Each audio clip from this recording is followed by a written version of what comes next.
चमकपुर गांव में गोपाल नाम का एक लड़का रहता था। उसकी सौतेली माँ और बाप ने उसे घर से निकाल दिया था। उसकी सौतेली माँ ने सब कुछ अपने और अपने बच्चों के नाम पे कर रखा था और गोपाल को हिस्से के नाम पे 3 गायें दे रखी थी। गोपाल पढ़ा लिखा तो बहुत था, पर नौकरी ना मिलने के कारण उसने सोच लिया था कि वो अब उन तीनों गायें की खूब देख रेख करके उनसे जो दूध मिलेगा उसे बेच के अपना कारोबार चलाएगा। अब मैं बिल्कुल अकेला हो गया हूँ। गौ माता, तुम तीनों के अलावा मेरा अब कोई भी नहीं है। बस मेरा घर चलाने के लिए तुम तीनों को मेरी मदद करनी होगी। तीनों गायें बहुत ही हट्टी कट्टी और जवान थीं और रिश्ते में भी एक दूसरे की बहनें लगती थीं। चंपा, चमेली और मैना। मैना सबसे बड़ी और समझदार गाय थी।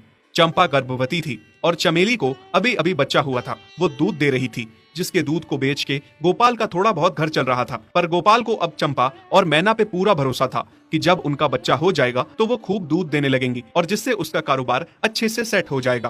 देखा चमेली बहन, हमारे मालिक को कितनी उम्मीदें हैं हम तीनों से। हाँ चंपा, सुना मैंने, मालिक ने हमसे कितनी सारी उम्मीदें लगा रखी हैं। और उम्मीद रखे भी क्यों ना, कितना समय खर्च करते हैं मालिक हम पे और कितनी सेवा करते हैं हमारी, कितना खिलाते पिलाते हैं हमें, और फिर हम मालिक की उम्मीदों पे खरा ना उतरेंगी तो धिक्कार है हमारी जिंदगी पर। सही कह रही हो बहन तुम।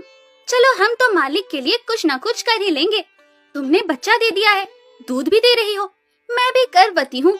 थोड़े दिनों में मैं भी बच्चे को जन्म दे दूंगी, फिर दूध भी देने लगूंगी।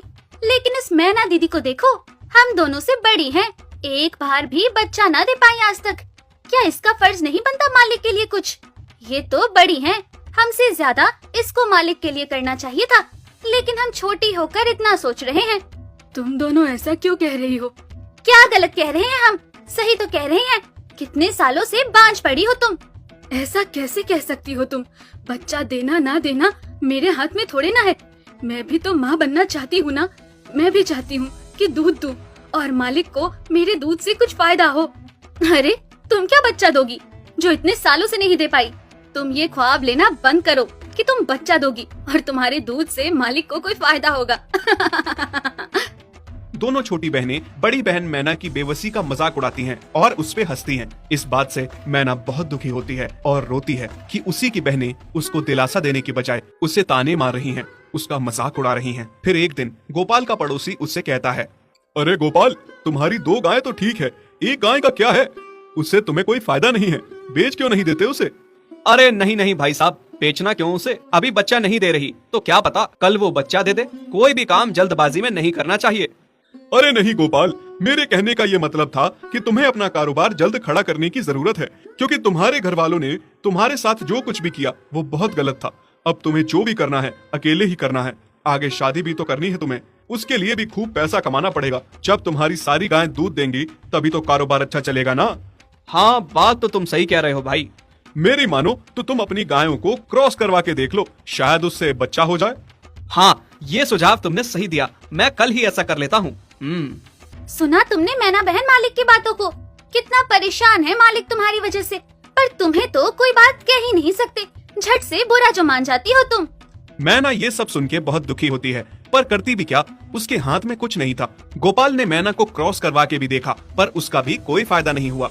गोपाल, जो सुझाव मैंने तुम्हें दिया था, क्या वो तुमने आजमाया? हाँ भाई, वो भी करके देख लिया, पर उसका भी कोई असर ना हुआ। ये गाय किसी काम की नहीं है गोपाल, मेरी मानो तो इसे बेच दो। मैं सोच रहा हूँ एक बार फिर से क्रॉस करवा के देखता हूँ, शायद कोई बात बन जाए। देख लो, पर मुझे नहीं लगता। देखा, इन लोगों को भी पता चल गया तुम बच्चा नहीं दे सकती, तुम बांझ ही रहोगी।